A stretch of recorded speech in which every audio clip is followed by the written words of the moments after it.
And the police in Clarendon say certain businesses and events will be severely affected as they try to curb rising crime in New Bowens and other parts of the parish. More in this report. Don't even waste your time to apply for any event, not even a wake.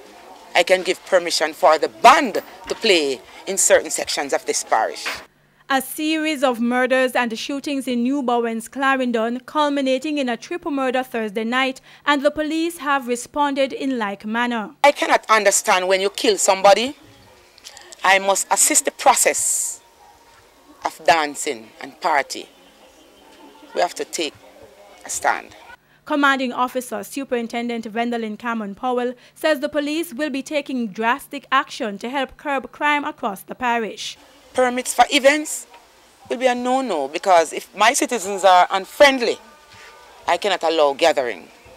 I'm now looking at this New Bowens here, Corn Peace, other sections of the A's community. I go straight back down into Lionel Town, sections of Rocky, and I am looking at other sections within Mapen, the Farm and the Buckner, the Chapelton Road, the Rectory Road, and sections of Palmer's Cross and Webb Lane.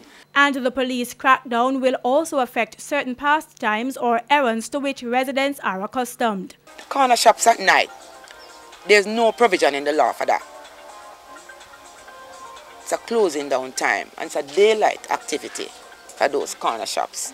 And I realized that most of the crimes in the parish, not only in New Bowens but in the parish, roadway activities, corner shops, cook shops, small bars. So we have to treat these business operators differently. Krista Campbell, TVJ News.